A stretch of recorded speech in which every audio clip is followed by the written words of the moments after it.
Price Lord brother, சோத்திரம் sister இப்படின்னு சொல்றத தயவு செய்து விட்டுடுங்க. ஏன்னா அப்படி சொல்றதுல ஒரு அர்த்தமும் இல்ல. சோத்திரம் பிரதர் அப்படின்னா என்ன அர்த்தம்? சோத்திரம் அப்படின்னா என்ன? நன்றின்னு அர்த்தம். ஒருத்தரை போய் பார்க்குறோம். பார்க்கும்போதே அவருக்கு நன்றி சொல்றதுல என்ன என்ன அர்த்தம் இருக்கு? நம்ம ஏதோ பார்க்குறோம், ஏதோ ஒரு ஒர்க் பண்றோம், ஏதோ ஒரு வெளியில வரும்போது நன்றி சொல்றது நியாயமானது. பார்க்கும்போதே நன்றி சொல்றதுல என்ன அர்த்தம் இருக்கு? அப்படின்னா அது என்ன சொல்லணும்? நல்லா புரிஞ்சுக்கங்க. உங்களை பார்க்கும்படி கர்த்தர் எனக்கு இந்த நாளை கொடுத்திருக்கிறதுக்காக கர்த்தருக்கு ஸ்தோத்திரம் அப்படிங்கிறது தான் அதனுடைய அர்த்தம். ஒருத்தரை பார்க்கும்போது முதல்ல நாம கனம் பண்ண விரும்புறோம். இது அவங்களுக்கு நம்ம ஏதாவது வாழ்த்து சொல்லணும் அப்படின்னா நம்ம என்ன சொல்றோம்? பிரைஸ் லார்ட் பிரதர், ஸ்தோத்திரம் பிரதர் அப்படி சொல்றோம். ஸோ அப்படி சொல்றதை நிறுத்திட்டு என்ன சொல்லணும்? உங்களை காணும்படி கர்த்தர் இந்த நாளை எனக்கு கொடுத்ததுக்காக கர்த்தருக்கு ஸ்தோத்திரம். இதுதான் நம்ம சொல்ல வேண்டிய வருத்தம். அது சொல்ல வேண்டிய வார்த்தை. ஆனா நம்ம இதை விட்டுட்டு கர்த்தருங்கிற வார்த்தையை தூக்கிட்டு வெறும் ஸ்தோத்திரம் பிரதர்ன்றோம். அப்படி அதனால என்ன அர்த்தம்? ஒருத்தர் மனிதனை தெரியப்படுத்துறதாக, மனிதனை மேன்மைப்படுத்துறதா இருக்குது. சோ இன்னையிலிருந்து ஒரு முடிவு எடுங்க. தயவு செய்து இந்த புது வருஷத்துல இருக்கிறோம். நம்ம ஒரு முடிவு எடுத்துடணும். பிரைஸ் லார்ட் பிரதர்னு சொல்லாதீங்க யாருக்கிட்டையும். ஒருத்தர் பார்க்கும்போது சோத்திரம் சிஸ்டர், சோத்திரம் பிரதர்னு சொல்லாதீங்க. அதுல எந்த விதமான அர்த்தமும் இல்லை.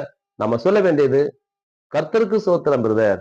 நீங்க கிட்டத்தட்ட பழைய விசுவாசிகளை கேட்டு பாருங்க. ஒரு 30 வருஷத்துக்கு முன்னாடி இருந்தவங்களாம் கர்த்தருக்கு சோத்திரம், கர்த்தருக்கு சோத்திரம் பிரதர், கர்த்தருக்கு சோத்திரம் சிஸ்டர் தான் பேசுவாங்க.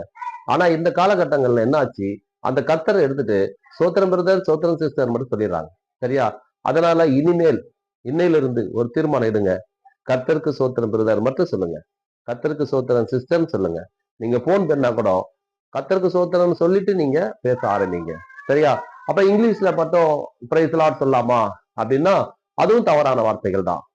அதாவது ஆங்கிலத்துல நீங்க சொல்லும் போதும் praise to the Lord Jesus சொல்லணும். ஜீசஸ்ங்கிற வார்த்தை சொல்லணும். ஏன்னா லார்ட் அப்படின்னா இங்க நிறைய லார்ட் இருக்காங்க. லார்ட் வெங்கடேஸ்வராங்கிறான், லார்ட் கணேஷ் இங்க லார்ட் இருக்காங்க. சோ அதனால அந்த லார்டுல எந்த லார்டுக்கு நம்ம சொல்றோம்? அதனால நீங்க என்ன சொல்லணும்? Praise to the Lord Jesus சொல்லுங்க.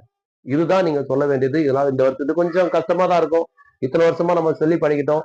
இப்ப போய் திடீர்னு கர்த்தருக்கு சோத்திரம் பிரதர், கர்த்தருக்கு சோத்திரம் சிஸ்டர்னா நமக்கே ஒரு மாதிரி தான் இருக்கும். தயவு செய்து நம்ம என்ன பண்றது? மனிதனை மேன்மைப்படுத்துறதுக்காக நம்ம சொல்றது இல்ல, கர்த்தரை மேன்மைப்படுத்தணும்.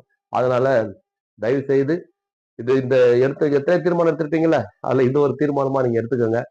பிரைஸ் த லார்ட் சொல்லாதீங்க, கர்த்தருக்கு சோத்திரம் சொல்லுங்க. Praise to the Lord Jesus சொல்லுங்க. அது போதும். இது செய்வீங்களா? அப்படி நீங்க செய்வீங்கன்னு முடிவு பண்ணிட்டீங்கன்னா இந்த வீடியோவை கிறிஸ்துவர் நண்பர்களுக்கு ஷேர் பண்ணுங்க. அவங்களும் புரிஞ்சு கொள்வாங்க. கர்த்தருக்கே மகிமை.